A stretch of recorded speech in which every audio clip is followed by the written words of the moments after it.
You might not have even realized, but during Blast Finals, we had an ESL Challenger event that Complexity managed to win. An A-tier event, probably their first in quite a while, and they won it in the finals over Falcons. And Falcons, I wanted to take a look at Falcons a bit because dupreeh is having an incredible year.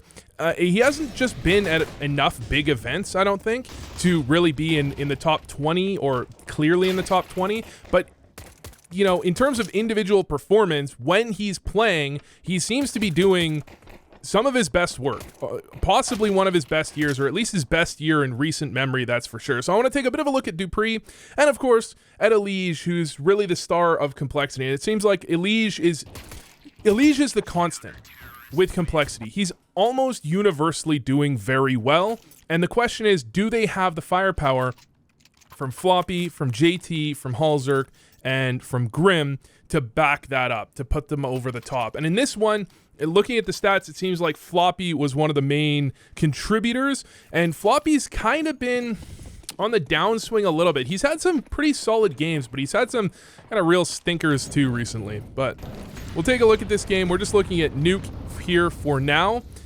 Generally, when you're looking at anti-ecos, the standard is just make sure you don't lose to a rush, right?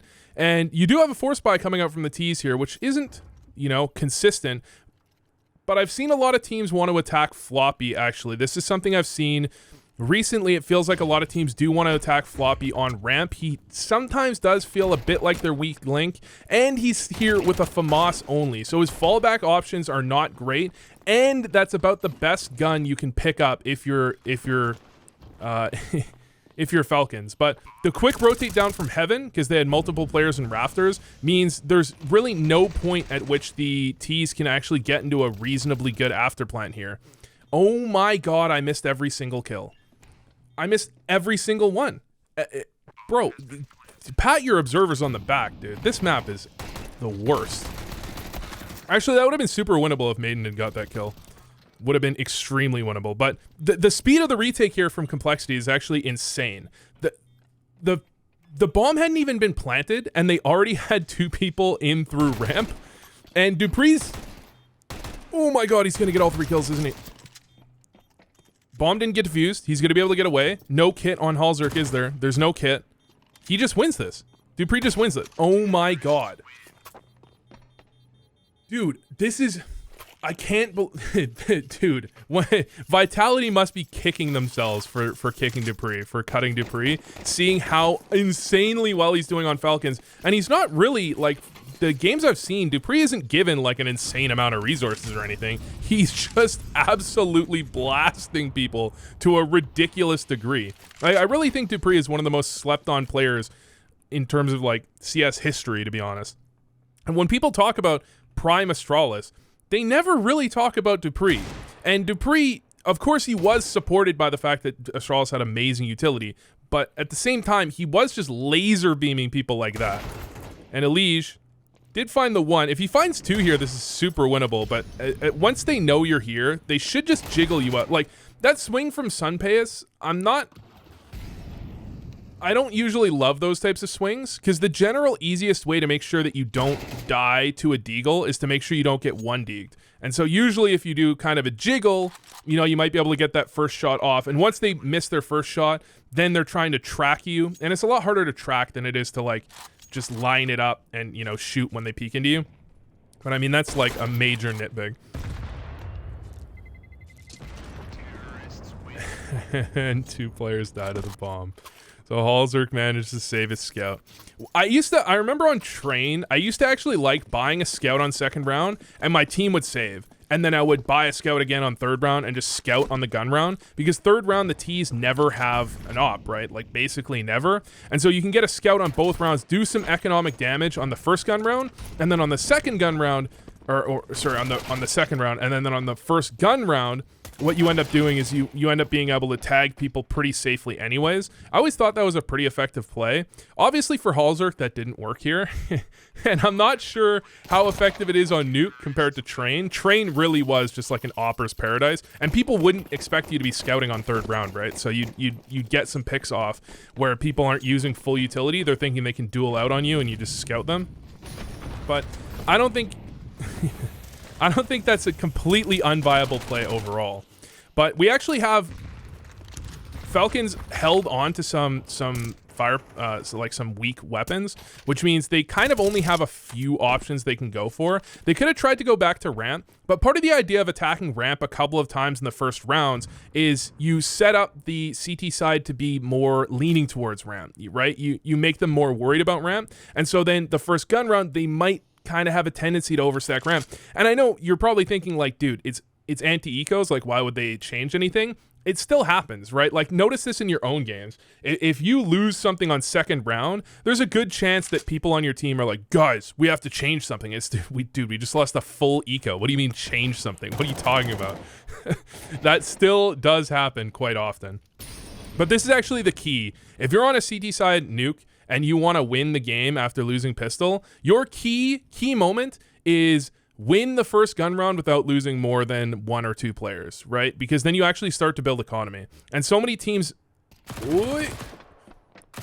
So many ways halves break down on the CT side is that the CTs, like, they start to build up a few rounds in a row, but they never actually win with like 4 or 5 players alive, so they never actually build any economy, and then it's just 1 round away from being broken. And so teams are so strong at turning like 3v5s like that, at turning them into at least somewhat winnable rounds where you actually get some damage done, even though you're not probably going to win the round overall.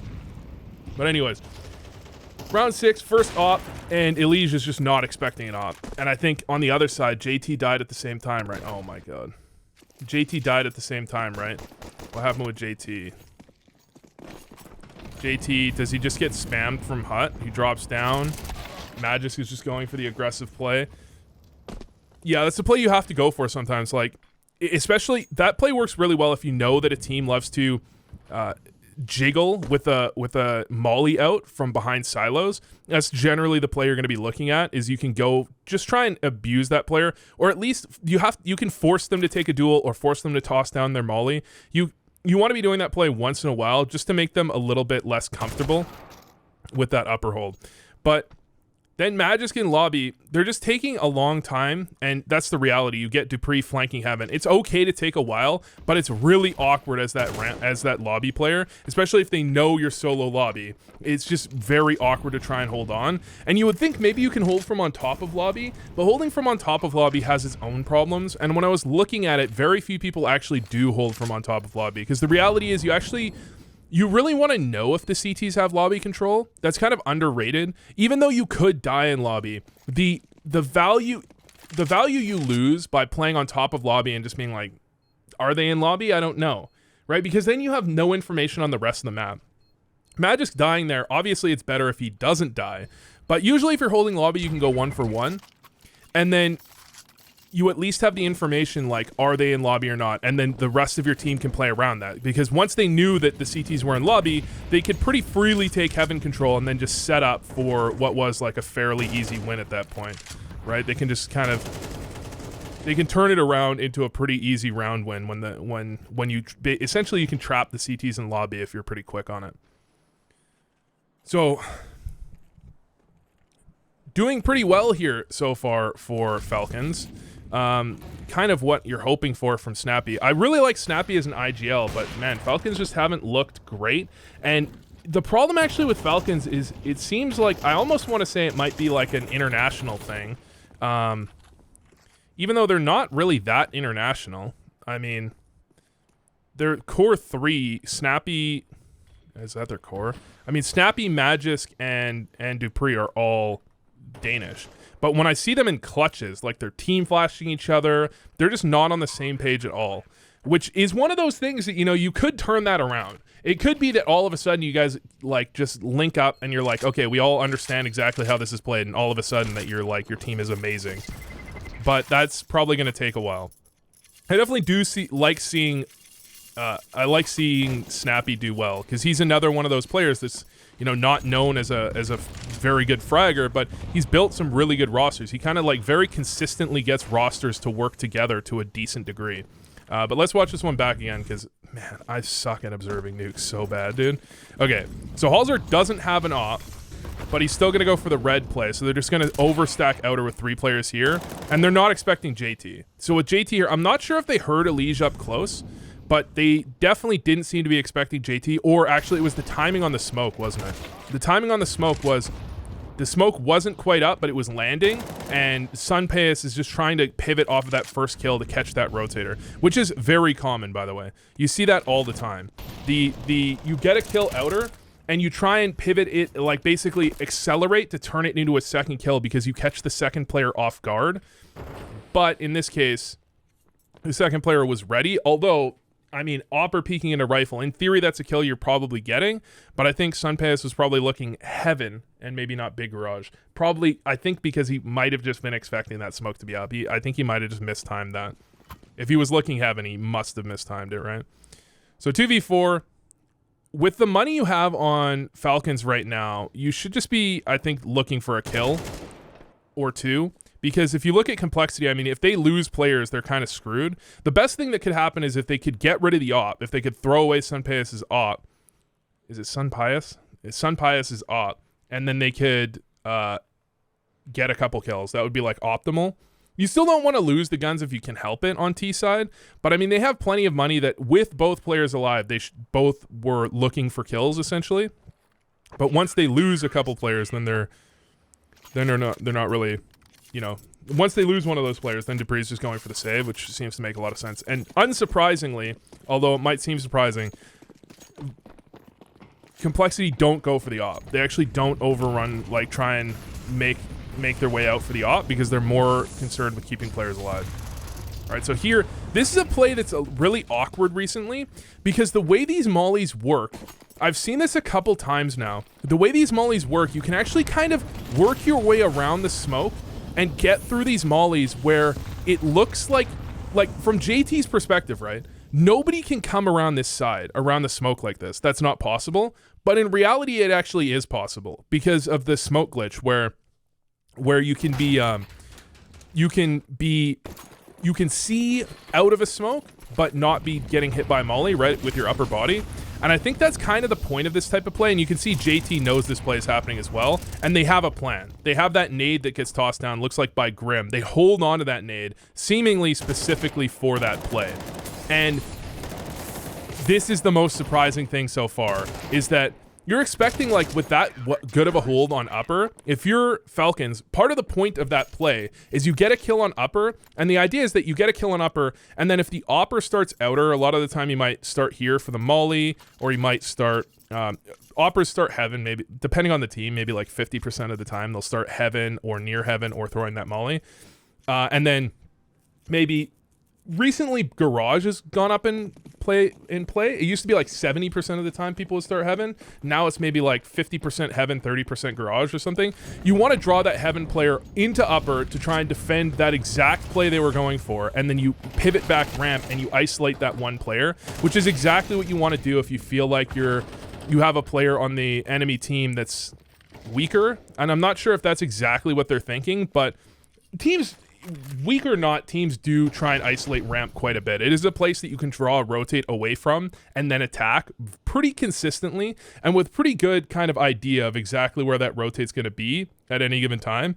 But complexity obviously were set up for the double ramp and the boost before. So there was no way for them to pivot back to hold that upper. It was really just on JT and Grim to hold an upper rush, which they did, right? And that just set up Falcons to essentially rotate the pivot back into a ramp take that was just never really going to work based on the situation. But now you got Falcons on pistols. The molly spam on the cross seems to work insanely well against pistols. You just don't have enough, like, if you can delay them at all, they're going to have to do some things that give away a lot of information, and or they're going to have to cross dry at some point. This is pretty dangerous, but the support is what matters. Any double angle like that, you feel like you don't want the pistols to peek into you, but at the same time, what they're going to do is they make contact and they're going to swing for the second. The communication literally isn't going to be there in time to be like, yo, let's back up and not go for this. And that is, you probably wouldn't even call that anyways, because that is how you win the round, right? If you somehow get like 2 quick one taps or 2 quick kills on those players and you go like 2 for 1 or something, that is exactly how you win that type of round. So you're just going to swing into it, but you're just at such a massive disadvantage, it's almost impossible. So you got the close cross this time, and yeah, everyone loves this. You lurk through. That's why this angle from a liege is becoming so common now, because Ts are just trying to lurk through that so often with the way the smokes work. They just love lurking through that. And if you do lurk through it like that, even if it goes, oh my God. Even if it goes poorly, it opens up oftentimes this opportunity for the second player to come through, right? Right. It opens up this opportunity for the second player to come through. So Elige can only be in one spot, and this is your outer player. Like, as much as people typically in pugs don't seem to understand, you don't have a mini player and an outer player generally. Usually you have a mini player which is also your outer player, usually.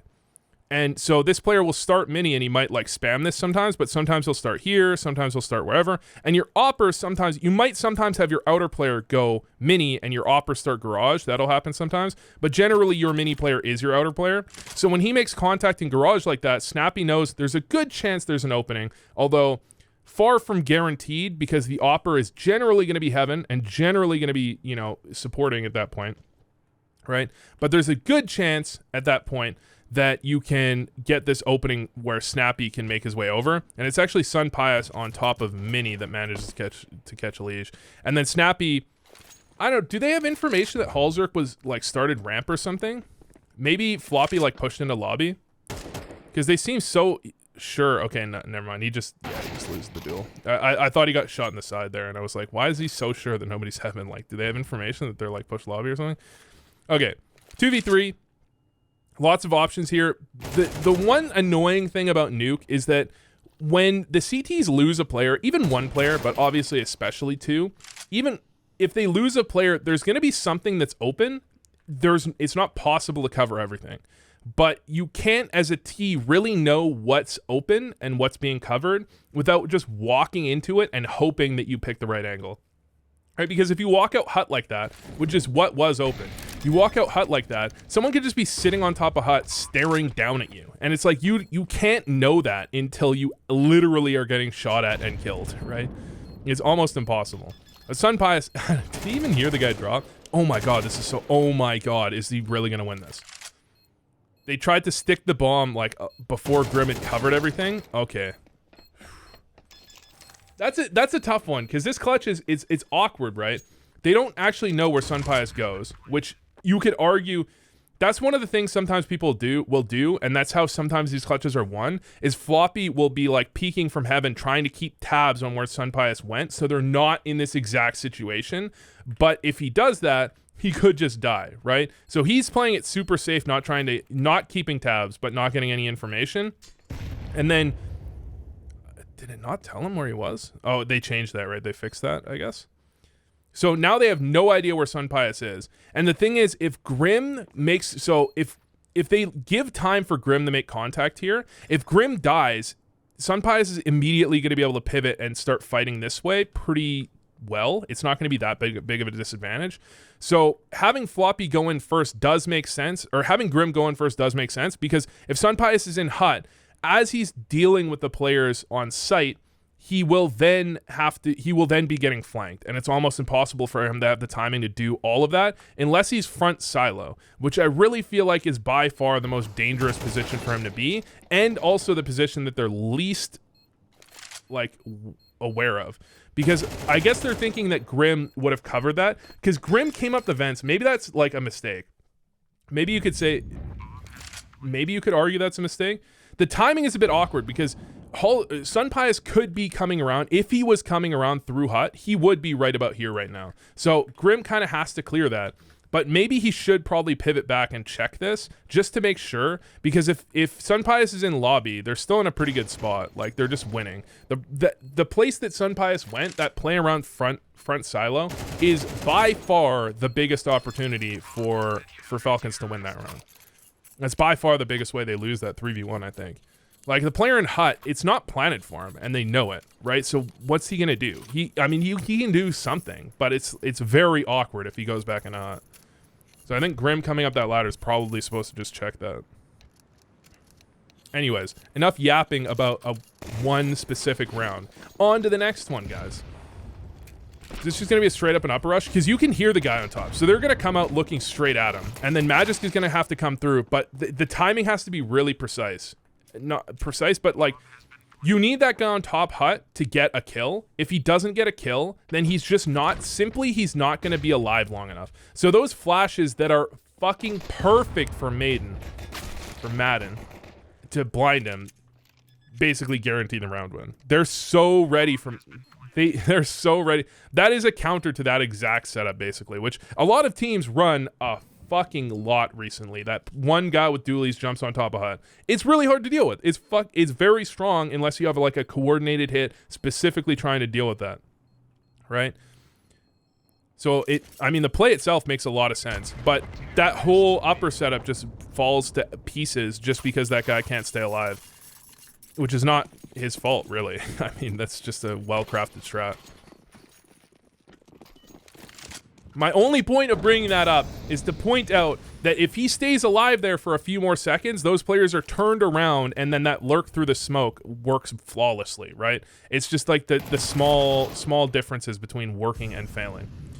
So this time, upper rushes, not huge fan of on these sorts of rounds, but this isn't an upper rush. They actually throw top hut molly, they smoke it off, and they're just waiting to duel these players out upper, and they're just looking to duel, and they're leading with the liege, which is, this is the type of play where, like, if you think about G2 with Stewie, right, where they would send Stewie in first a lot of the time, essentially to die. This is the type of play where Stewie wouldn't be going in first, right? They'd send Nico in first, because those are just really good duels that you should generally be winning if you're, you know, a player of a liege or Nico's caliber.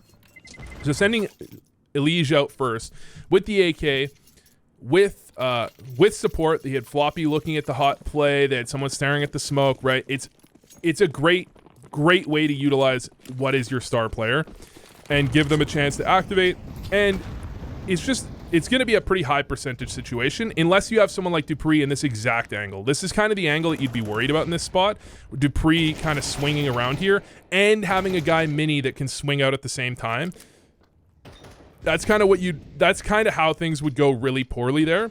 But as first of all, a very specific setup, teams typically don't go out upper very often on a second round play, especially if they're expecting a force. You just generally don't see it that often because it's pretty close range, right? So you're not expecting teams to overstack upper in that situation unless they're doing something like a lobby crunch, which you're also in a pretty good spot to stop if they do a lobby crunch, because you can just pivot back to hold lobby really easily. So we finally got a buy round, but as we can see already, by the time the first buy round happens, we have a 10-5 scoreline, right? So you need a win, and you need a pretty big win.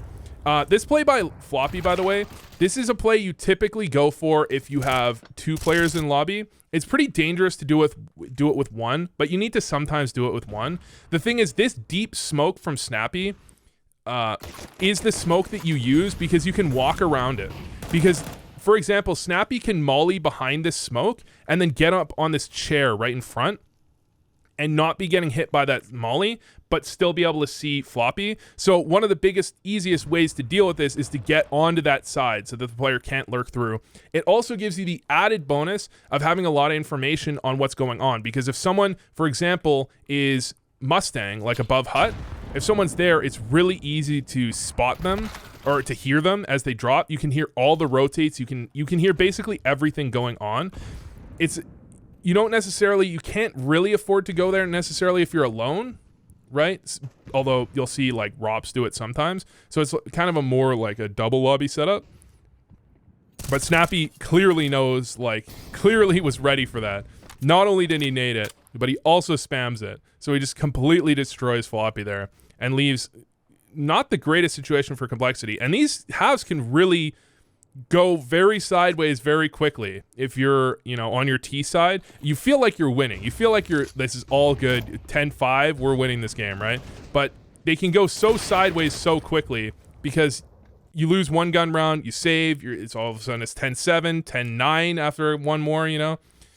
Anyways, Magic's it's an okay spot, but it's very weak to Squeaky because it's almost impossible not to get traded on from there, right? That spot, if they swing out Squeaky like that, you're getting traded on 99% of the time.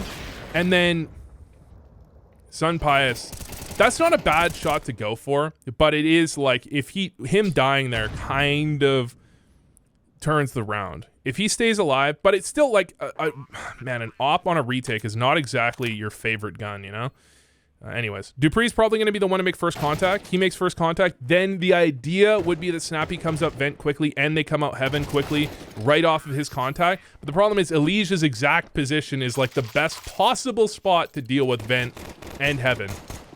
So they really need dupreeh essentially to be able to win that duel, which he didn't, unfortunately, in order for that round not to go very badly. The idea is like if you swing out of heaven, so just if you swing out of heaven, where can you get traded from, right? You can, if someone's here, neither of these players have any chance to help, right? If the player's here, same thing. But if you're in mini, if you die to someone back silos, heaven can kill him. If you die to someone here, heaven can kill him. If you die to someone, basically all of these spots, front silo, vent can kill him. Squeaky, vent, well, the problem is Squeaky is like, vent can kill him, but vent is at a massive disadvantage and shouldn't kill him, right? That's the problematic, that's the problematic part, right?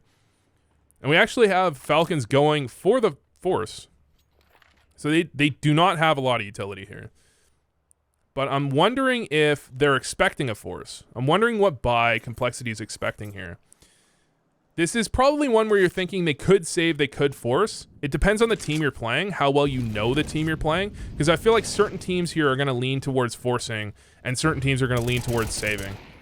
You can definitely see the logic between either. And the re-aggression from Madden, because they know there's two players outer, like this re-aggression does not feel likely, right? They know dupreeh's outer. I believe they spotted someone else too, right? Did they spot someone heaven? Yeah, they spotted Sun Pius heaven, and they had dupreeh already get a kill. So you expecting a third player outer when that happens? You're playing ready for it, right? But you're still not really thinking that, like, with all your heart, that that's really about to happen. So that's a really nice setup. Obviously, they would lose, essentially, if the T's went upper, I believe. They were really weak on this round. I wasn't sure if they stacked, like, were weak on ramp. I think it's upper that they were super weak on. But that's fine. Because that type of force, it's like, okay, well, 11-5 down, that's not fine. I take it back. I thought it was 10-5, and I was going to be like, that's fine, because, like, you know, you just go, you lose the round, but then the next round, you have an even better buy, right? It's, like, not that big a deal. 11-5 down, that is a big deal. But you still have to play, there is no, like, perfect strategy, right? Pretty much every strategy is going to be weak to something, and you just have to hope that you run it at the right time, that you don't just immediately lose, right? So we do have the rotate from Sun Pius that just shuts everything down. This time his teammates don't die immediately. So if we remember back, when Sun Pius rotated in with the op, part of the problem is he rotated in with the op, but Magisk was here and had nowhere to fall back to. That's one of the big problems with that. So he got a kill, and then he got traded, or I think he got a kill and got traded, or he just died right away. I think he got a kill and got traded. And then he had no way to delay, because the key is you need time for this rotate to get there. And in order for there to be time, what you need is you need the players to survive, right? So because the player, similar to what I was mentioning on a pistol run, because the player top hut survives, you have to be in the middle of the open to kill a guy top hut. That's part of why top hut is such a strong angle. There's like a plethora of reasons, right? But one of the reasons is that you have to be in the middle of the middle of the middle of the open in order to kill someone top hut. So anyone shooting at that player is vulnerable to basically everybody else. And so if that player just survives for a little while, and that's basically why it's just such a dangerous thing to deal with for T's and why it gets mollied every fucking round, right? But if that player just does something dumb and dies, which your top hut player probably, if you're playing pugs, does like at least 30% of the time. It's just so easy for that, like that every other, I mean, upper is just hard to take in general, but other spots are generally feel easier to deal with in terms of you're not quite as open to everything in order to deal with them.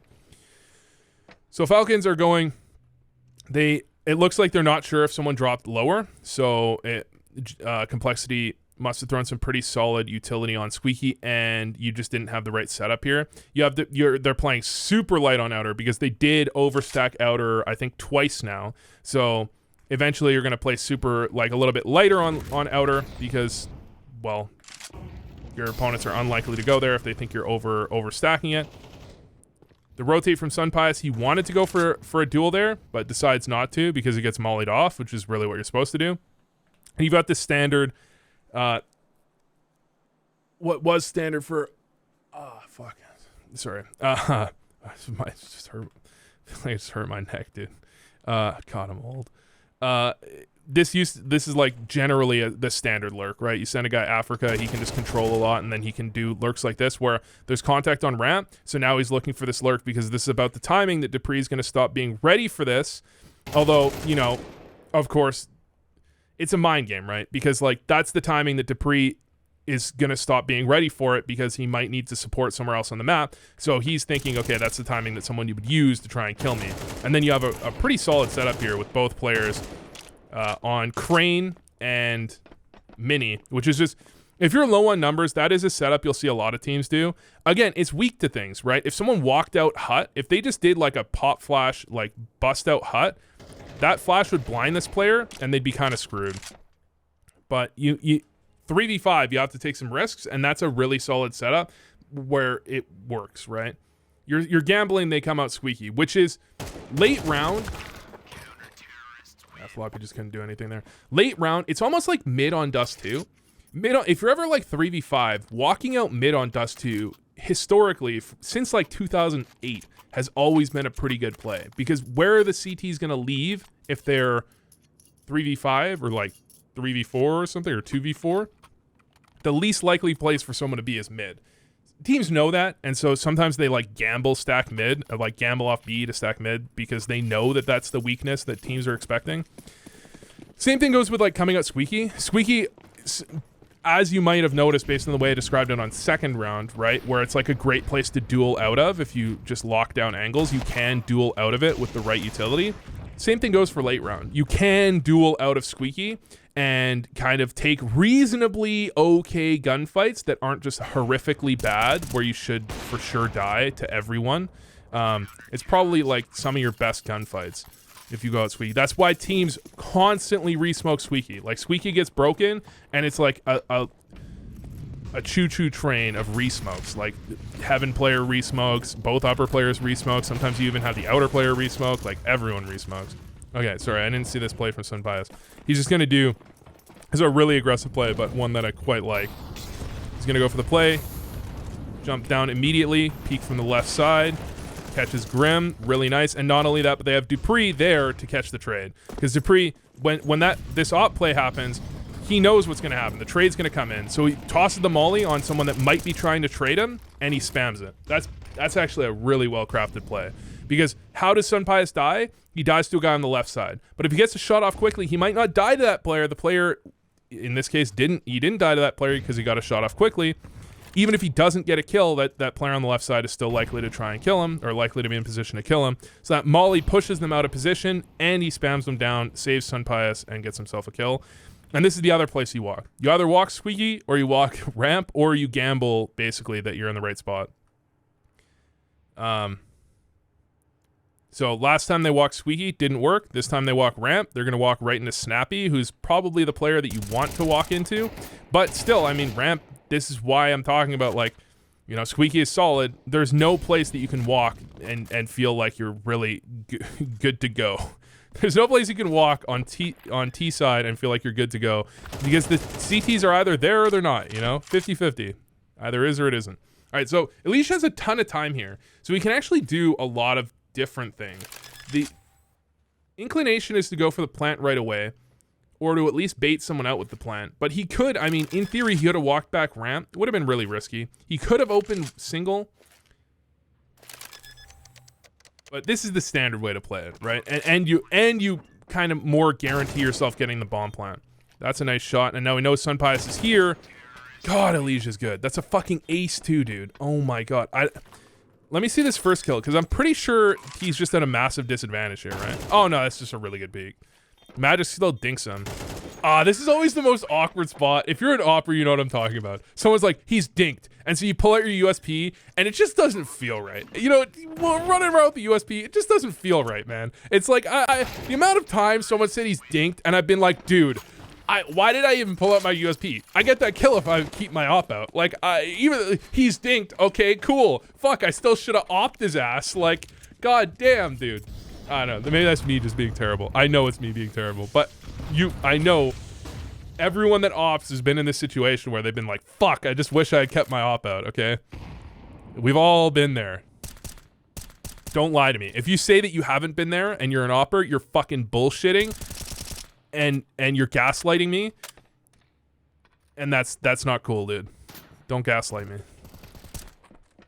All right, Sun Pious with the 1. They do have the player in lower. This is like the safest way to spot that Madden's doing there. That's the safest way to spot, but it does give a lot of information away without technically getting anything. You need, if you're going to do that spot, you need to have a fairly quick rotate ready from ramp. So with dupreeh and Rafters, right, he can drop down ramp. They've got what will be like an potentially overwhelming lower retake from ramp. So Maiden spots. I keep calling him Maiden. Madden spots.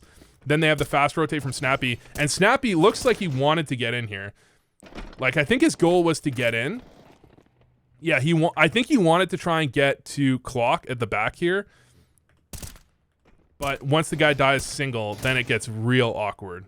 That player being alive single makes this retake about 100,000 times easier. Still, retaking heavy through ramp works pretty well, and dupreeh coming down vents, it like puts them in a pretty decent spot. This is an interesting play from Complexity. I'm trying to find them. So they don't have the smoke for the right side, it looks like, right? Like, yeah, they just don't have a smoke for the right side. And so if you don't have a smoke for the right side, what a lot of people do is they throw that molly, and then they just try and like, well, I hope nobody's on the right side, but they're gonna be on the right side, right?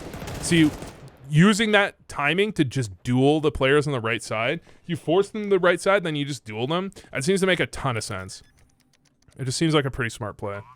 And then dupreeh. Damn. JT. Man, JT is crazy, dude. Because sometimes he just has games, he has tournaments where he just drops like a 1.2 rating and just fucking dumpsters everybody. And then sometimes he's just like a normal IGL, you know? It's weird. That was a pretty good game. The most impressive thing in that game by far, though, dupreeh with the Tech 9. That was fucking wicked, dude. That was a sick 4K. All right, that was clean. I liked it.